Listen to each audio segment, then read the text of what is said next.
오빠, 도대체 무슨 낯짝으로 나한테 다시 잘해보자고 말하는 거야? 수진아, 내가 정말 미쳤었어. 제발 한 번만 기회를 줘. 다 정리했어. 정리. 그 여자가 내 인생에서 삭제됐다고 내가 다시 내 옆에 있을 거라고 생각해? 제발, 너 없으면 안 돼. 진심이야. 내 진심, 내가 나한테 했던 짓이랑 그 더러운 거짓말들이 다 내 진심이었어? 내가 바람 피우면서 나한테는 회사 회에 있다고 했던 것도 진심이야? 미안해. 이제 와서 웃기고 있네. 오빠 같은 인간을 내가 어떻게 믿어? 여러분, 만약 배우자가 다른 사람과 함께 있는 걸 직접 목격한다면 어떻게 하시겠어요? 울고불고 싸우시겠어요? 아니면 가만히 두고 보시겠어요? 오늘 영상은 한 부부의 충격적인 이야기입니다. 하지만 반전이 있습니다. 그녀는 분노하지 않았습니다. 대신 남편이 스스로 후회하도록 만들었죠. 어떻게 했을까요? 영상 끝까지 지켜봐 주세요. 제 이름은 민영이고 올해 58살입니다. 부산에서 나고 자랐고 지금도 남편과 함께 살고 있어요. 결혼 후 줄곧 부산에서 살면서 아이들을 키웠는데 이제 다들 커서 각자 자리 잡고 살아가고 있죠. 특히 우리 아들 민호는 서울에서 대학을 졸업하고 직장 생활을 하면서 완전히 정착해버렸어요. 민호는 결혼한 지 3년 됐어요. 며느리 수진이는 능력도 좋고 성격도 싹싹한데 하는 일이 바빠서 부부가 함께 있는 시간이 많지 않다고 하더라고요.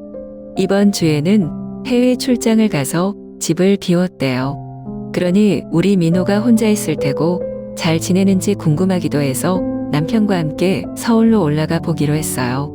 오랜만에 얼굴도 보고 밥도 같이 먹고 집도 한번 둘러보고 싶었어요. 원래 민호와는 오전 11시에 만나기로 했어요.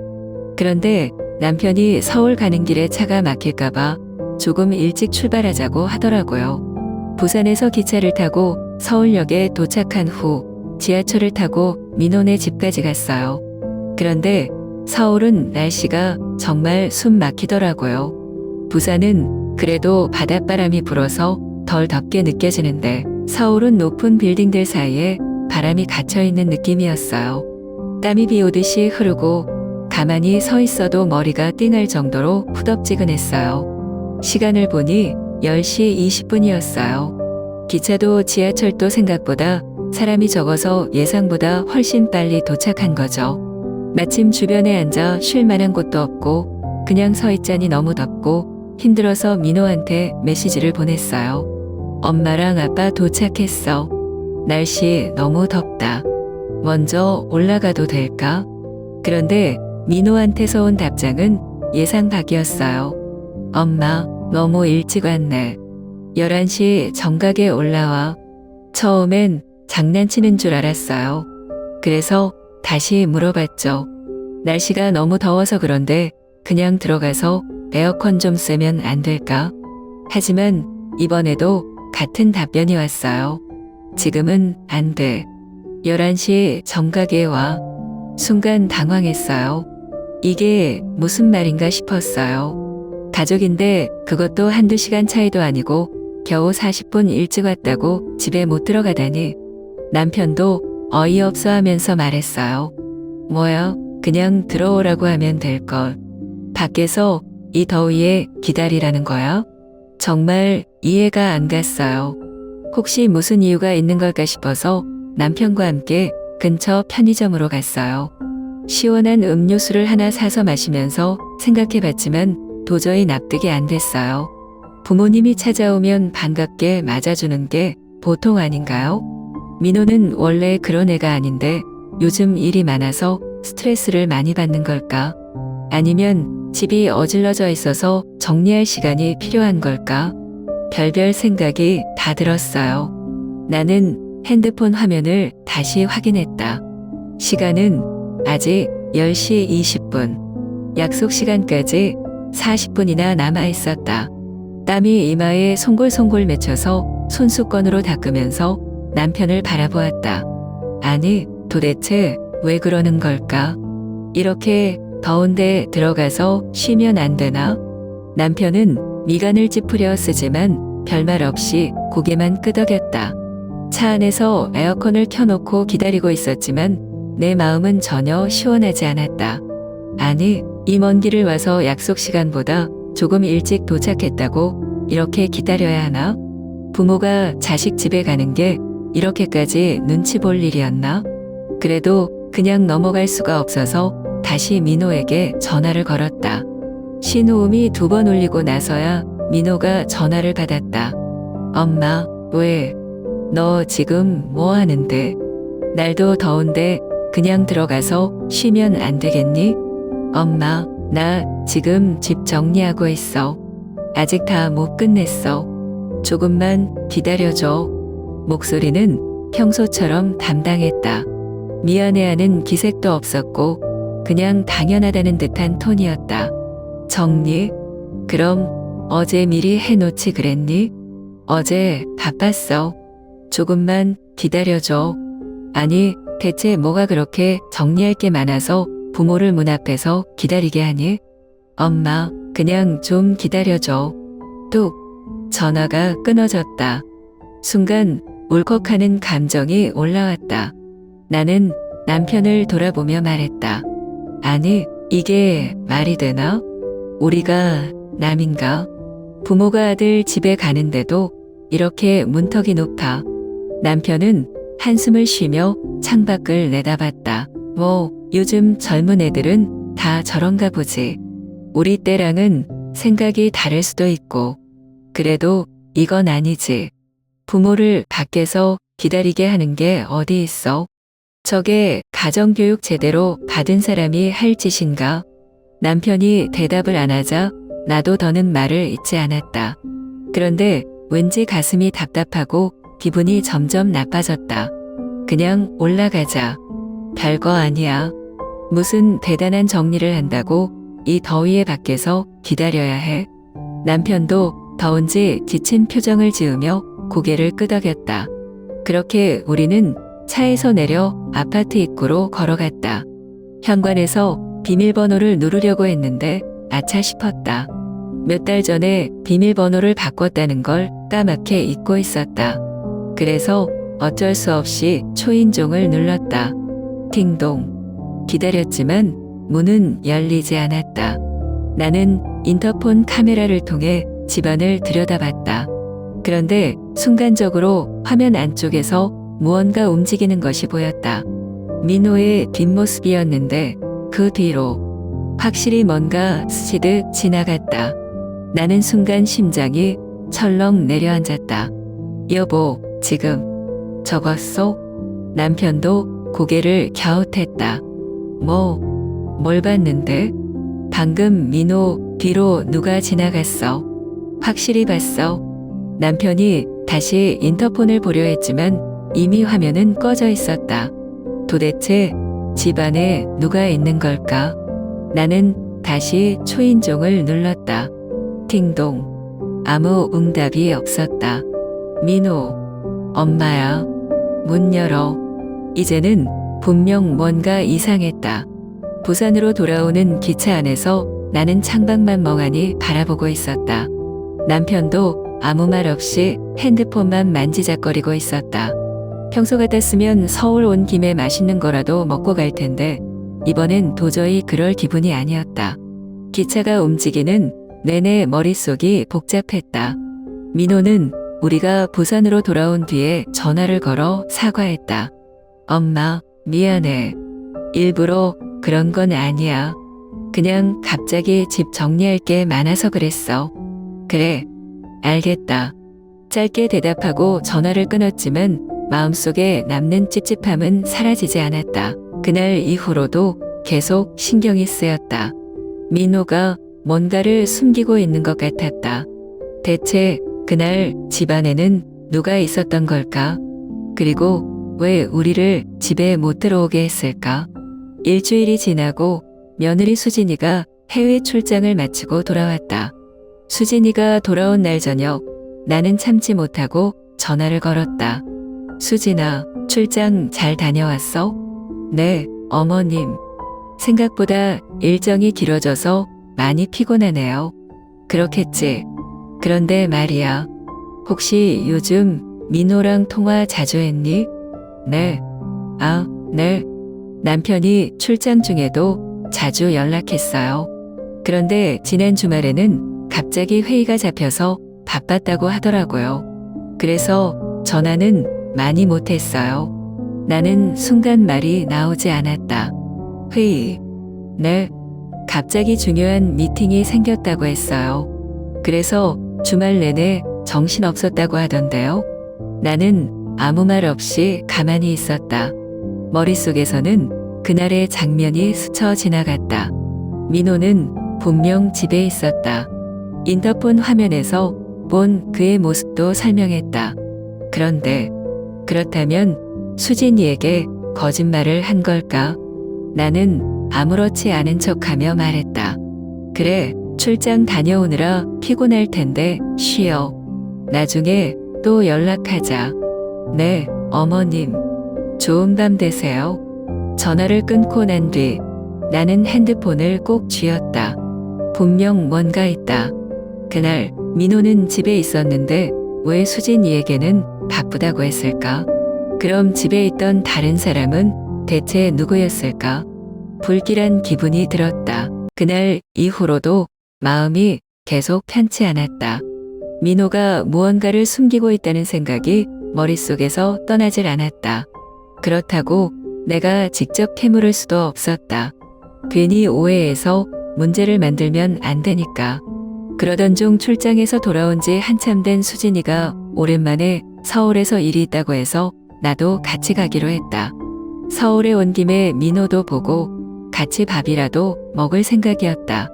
서울에 도착한 우리는 먼저 수진이의 볼일을 보고 점심을 먹으려고 카페에 들렀다. 그런데 커피를 주문하고 기다리던 중 옆 테이블에 앉은 여자들의 대화가 들려왔다.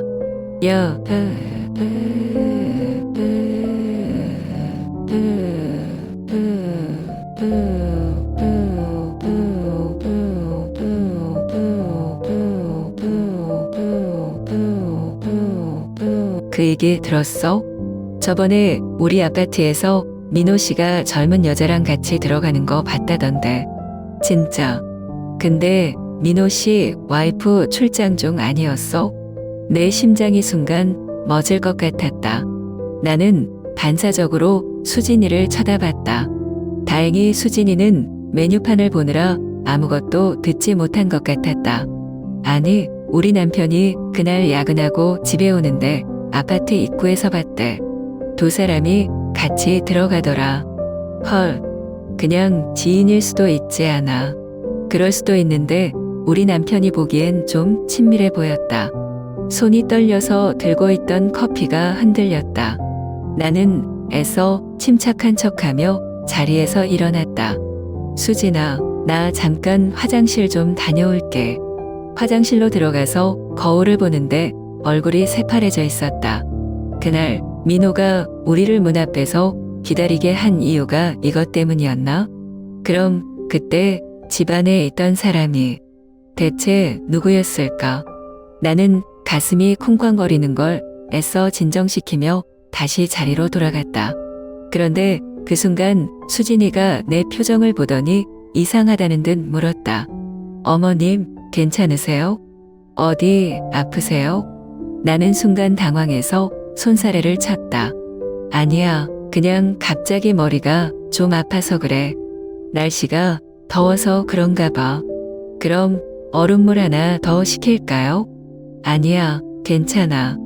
나는 애써 미소를 지으며 커피를 한 모금 마셨다. 하지만 속은 이미 엉망이었다. 이걸 수진이에게 말해야 할까? 아니면 그냥 모른 척 해야 할까? 만약 사실이 아니면 괜히 문제를 만드는 거고, 사실이라면 그건 더 끔찍한 일이었다. 그날 저녁 나는 민호에게 연락했다. 민호야, 저녁 같이 먹자. 엄마가 서울까지 왔는데 얼굴은 봐야지. 민호는 잠시 망설이는 듯 하더니 결국 알겠다고 했다. 우리는 집 근처 한 식당에서 만나기로 했다. 나는 먼저 도착해서 앉아 있었다. 식당 안은 저녁 시간이라 사람들로 북적 걸렸지만 내 머릿속은 온통 복잡한 생각들로 가득 차 있어서 주변 소음이 들리지도 않았다. 조금 늦게 도착한 민호는 어색한 표정으로 내 맞은편에 앉았다. 나는 일부러 메뉴판도 보지 않고 바로 본론을 꺼냈다. 민호야, 엄마가 지난번 서울에 왔을 때 너네 집에 다른 사람 있었지? 민호는 순간적으로 움찔하며 젓가락을 내려놓았다. 엄마, 그게 무슨 말이야? 나는 천천히 그의 눈을 마주 보았다. 엄마가 직접 본 건 아니지만 들은 건 있어. 아파트 이웃들이 하는 말도 있고. 민호의 손이 살짝 떨리는 게 보였다. 그는 한숨을 쉬며 고개를 숙였다. 엄마, 미안해. 순간 머리가 하얘졌다. 민호가 그렇게 쉽게 인정할 거라고는 생각도 못했다.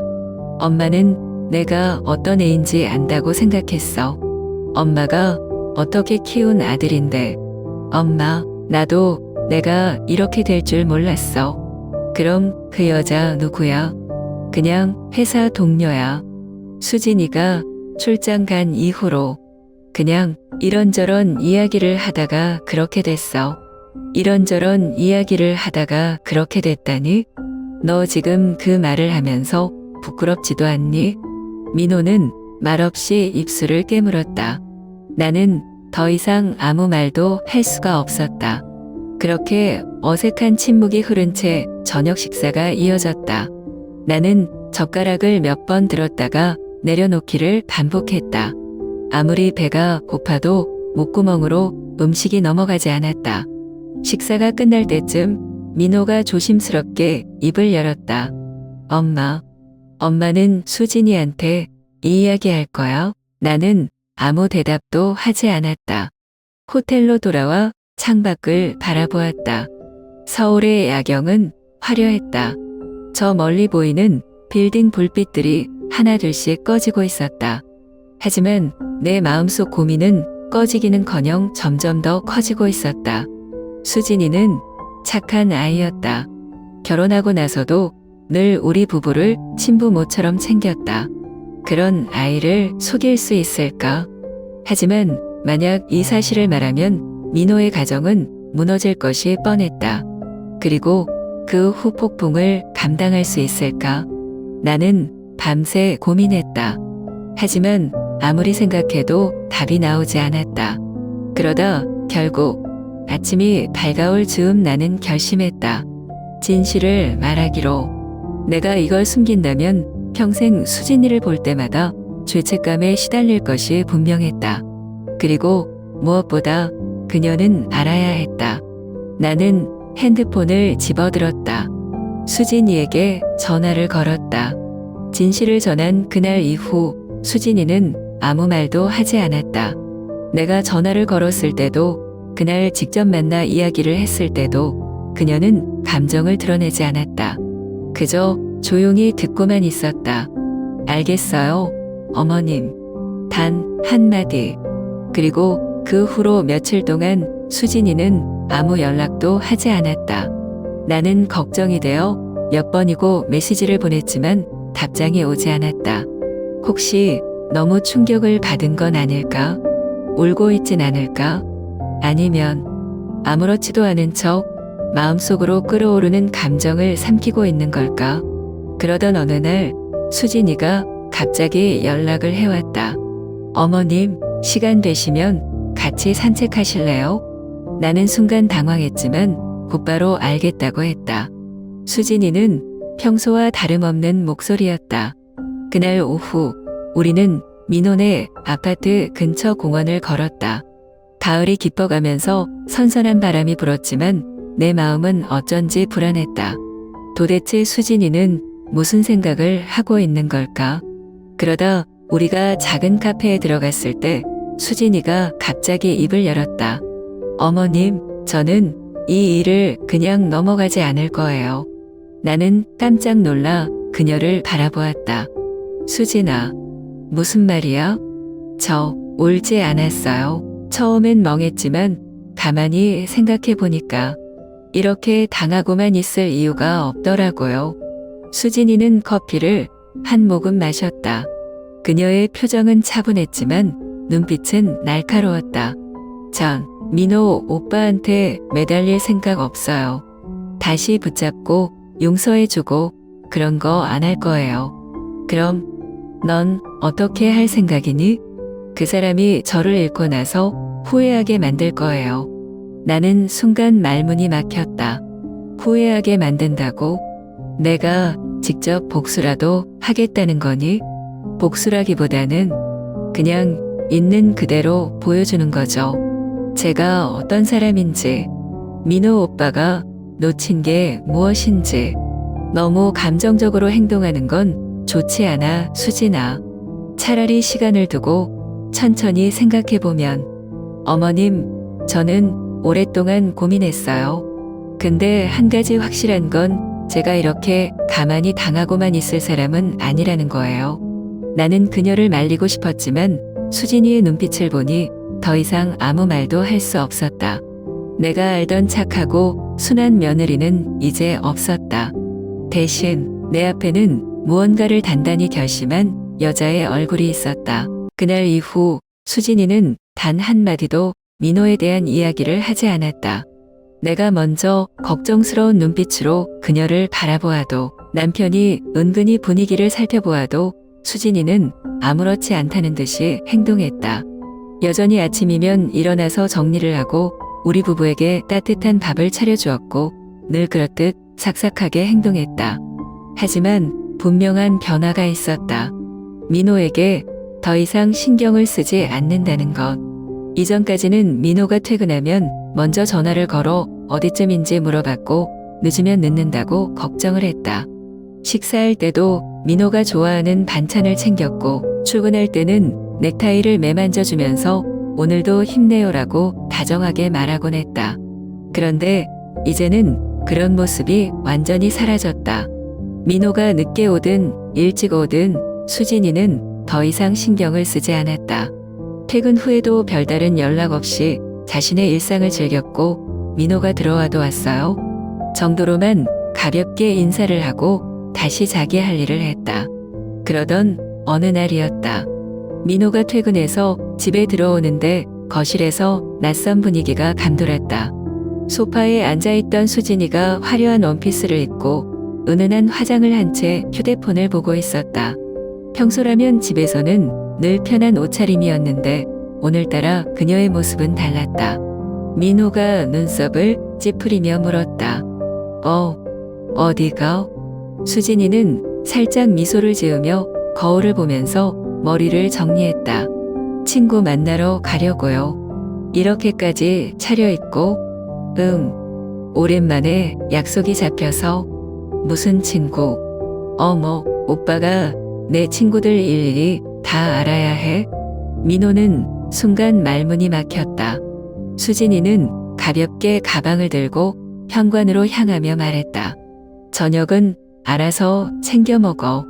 늦을지도 모르니까 기다리지 말고 먼저 자요. 문이 닫히고 난 뒤 민호는 멍하니 서 있었다.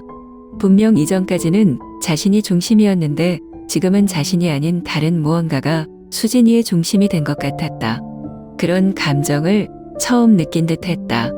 시간이 지나면서 수진이는 점점 더 변화했다. 집에서 보내는 시간보다 밖에서 보내는 시간이 많아졌고 예전처럼 집안일에 매달리지 않았다. 운동을 시작했고 각종 모임에도 참석했으며 틈틈이 자격증 공부까지 했다. 그런 변화는 SNS에서도 보였다. 수진이는 친구들과 즐겁게 보내는 사진들을 자주 올렸다. 예쁜 카페에서 커피를 마시는 모습, 세련된 레스토랑에서 식사하는 모습, 가끔은 회사 동료들과 미팅을 하면서 웃고 있는 모습까지. 나는 민호가 그것을 신경 쓰고 있다는 걸 알았다. 식탁에 앉아 휴대폰을 보다가 가끔씩 화면을 쓸어내리면서 인상을 쓰곤 했다. 그리고 그럴 때마다 나를 힐끔 쳐다보는 것도 느껴졌다. 그러던 어느 날 저녁 나는 부엌에서 설거지를 하고 있었는데 민호가 갑자기 들어왔다. 엄마, 왜? 수진이 요즘 좀 이상해. 나는 설거지를 하던 손을 멈추고 돌아보았다. 어떤 점이 이상한데? 예전 같지가 않아. 나한테 관심이 없는 것 같아.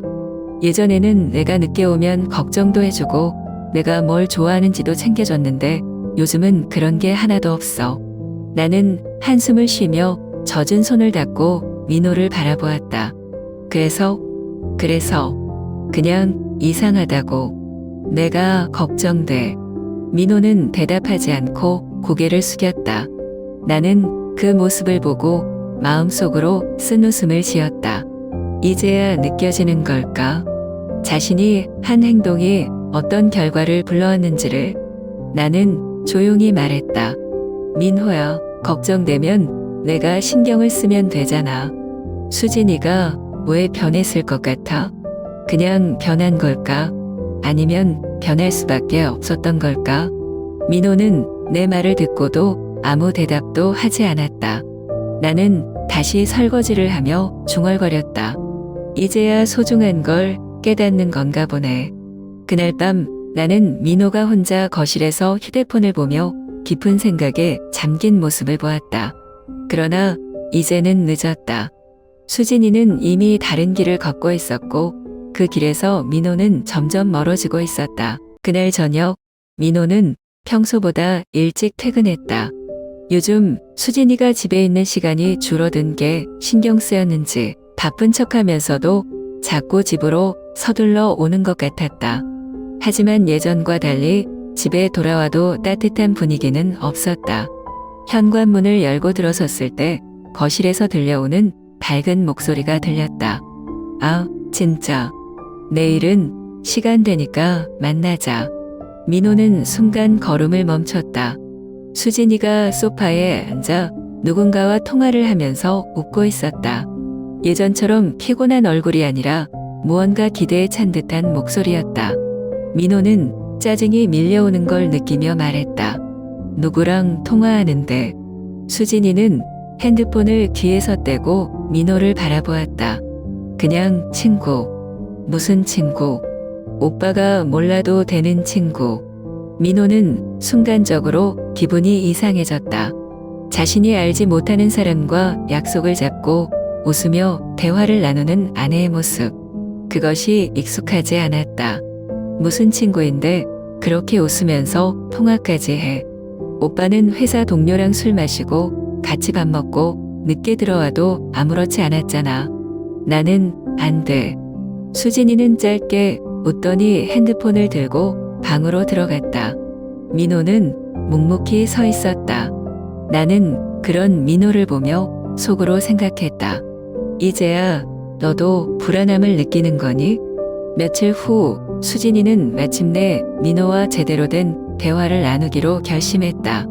둘은 퇴근 후 집에서 마주 앉았다. 수진이가 먼저 입을 열었다. 오빠, 왜? 오빠는 어떻게 생각해? 만약 내가 오빠처럼 다른 사람이 생겼다면? 민호는 순간 얼굴이 굳어졌다. 그냥 궁금해서. 오빠가 그랬던 것처럼 나도 누군가에게 기대고 같이 있고 싶어진다면 오빠는 어떤 기분일까? 지금 무슨 말을 하는 거야? 아무것도 아니야. 그냥 한 번쯤 생각해 보라는 거야. 민호는 말이 없었다. 수진이의 말이 머릿속을 맴돌았다. 자신은 그렇게 쉽게 다른 사람에게 흔들렸는데 만약 수진이가 똑같이 행동한다면 그제야 민호는 자신이 저지른 일의 무게를 온전히 깨닫기 시작했다. 수진이는 서두르지 않았다. 예전처럼 다정하게 챙겨주지도 않았지만 그렇다고 민호에게 감정을 쏟아내지도 않았다. 그저 민호가 스스로 깨닫도록 시간을 주었다. 그 과정에서 민호는 점점 초조해졌다. 어느 날 저녁 그는 어색한 표정으로 나에게 물었다. 엄마, 내가 지금이라도 수진이한테 사과하면 다시 예전으로 돌아갈 수 있을까? 나는 천천히 차를 한 모금 마시고 아들을 바라보았다. 그걸 나한테 물어보니? 그냥 엄마 생각이 궁금해서. 나는 깊은 한숨을 쉬었다. 민호야, 수진이는 너에게 이미 많은 걸 보여줬어. 이제 내가 결정할 차례야. 민호는 아무 말도 하지 않았다. 나는 조용히 덧붙였다. 다만 내가 지금까지 당연하게 생각했던 것들이 더 이상 당연하지 않을 수도 있다는 걸 명심해. 그날 밤 민호는 깊은 고민에 빠진 듯 보였다. 하지만 문제는 수진이가 여전히 기다려줄지는 알 수 없다는 거였다. 어느 날 저녁 수진이가 나를 부엌으로 불렀다. 어머님, 저 결정했어요. 나는 순간 손에 쥐고 있던 젓가락을 내려놓았다. 그래, 무슨 결정을 했다는 거니? 이혼하지 않기로 했어요. 나는 놀라서 그녀를 바라보았다. 사실 수진이가 단호하게 이혼을 요구할 거라고 생각하고 있었다. 하지만 예상과 다른 대답이 나왔다. 정말? 너 괜찮겠니? 하지만 그렇다고 오빠를 쉽게 용서할 생각도 없어요. 그냥 시간이 해결해 주길 기다리는 게 아니라 오빠가 직접 보여줘야 한다고 생각해요. 뭘 보여줘야 한다는 거야? 오빠가 정말로 반성하고 있는지, 그리고 다시 나를 얻을 자격이 있는지. 나는 깊은 생각에 빠졌다. 솔직히 말해 나는 수진이가 떠나는 쪽이 더 쉽다고 생각했다. 민호가 한 짓을 생각하면 용서하기 힘든 게 당연하다. 하지만 그녀는 떠나는 대신 민호가 직접 변하는 과정을 보겠다는 것이었다. 수진이는 내 표정을 읽었는지 미소를 지으며 덧붙였다. 어머님, 전 오빠를 벌 주려는 게 아니에요. 하지만 이번에는 제가 저를 지키고 싶어요. 나는 그녀의 손을 살짝 잡았다. 수진아, 내가 어떤 결정을 해도 엄마는 널 응원할 거야. 그렇게 수진이는 자신의 방식대로 이 문제를 풀어나가기로 했다. 시간이 지나면서 민호는 점점 변하기 시작했다. 예전처럼 늦게까지 밖에서 술을 마시지도 않았고 주말이면 집에 있는 시간이 많아졌다. 이전에는 당연하다고 생각했던 수진이의 행동들이 이제는 소중하게 느껴지는 것 같았다. 그는 수진이에게 자주 말을 걸었고 작은 것 하나하나까지 신경을 쓰기 시작했다. 수진아, 오늘 회사 힘들지 않았어? 수진아, 저녁 뭐 먹고 싶어? 하지만 수진이는 예전처럼 따뜻하게 반응하지 않았다. 오빠가 신경 써줄 줄 몰랐네. 이제 와서 갑자기 왜 그래? 민호는 처음으로 자신이 했던 행동들이 얼마나 많은 상처를 남겼는지를 깨닫기 시작했다. 나는 그런 모습을 지켜보며 더 이상 아무 말도 하지 않았다. 부모로서 도와주고 싶은 마음도 있었지만 이번만큼은 민호가 스스로 깨달아야 했다. 이건 어쩌면 결혼이라는 것이 어떤 의미인지 민호가 처음으로 깊이 고민해보는 시간일지도 모른다. 수진이가 정말로 그를 용서할 수 있을지 아니면 결국 떠나게 될지, 그건 오직 민호가 어떻게 행동하느냐에 달려 있었다. 나는 창밖을 바라보며 조용히 생각했다. 시간이 지나면 결국 모든 것이 제자리로 돌아올까? 아니면 이제는 돌이킬 수 없는 걸까? 이제 모든 것은 그들 스스로가 결정할 문제였다. 시간이 더 지나면 민호와 수진이가 어떻게 될까? 솔직히 나도 모르겠다. 두 사람이 다시 예전처럼 행복한 부부가 될지 아니면 결국 각자의 길을 가게 될지. 하지만 한 가지는 확실하다. 어떤 관계든 이별은 한순간에 오는 게 아니라는 것. 작은 무관심과 사소한 행동들이 쌓이고 쌓여서 결국 돌이킬 수 없는 지점까지 가게 된다는 것. 나는 민호가 아직도 수진이를 붙잡고 싶어 한다는 걸 안다. 하지만 문제는 이제 붙잡는다고 해서 예전처럼 돌아갈 수 있느냐는 거다. 그리고 수진이 역시 아직 완전히 마음을 정리하지 못한 것 같다. 사람들은 흔히 이렇게 말한다. 배신은 절대 용서할 수 없다. 하지만 막상 그 상황이 되면 쉽게 결정할 수 없는 경우도 많다. 수진이는 지금 싸우지도 울지도 않는다. 그저 민호가 직접 깨닫도록 지켜볼 뿐이다. 그리고 그 과정에서 민호는 점점 더 불안해지고 있다. 과연 민호는 진심으로 변할 수 있을까? 아니면 단순히 잃을까봐 두려워하는 걸까?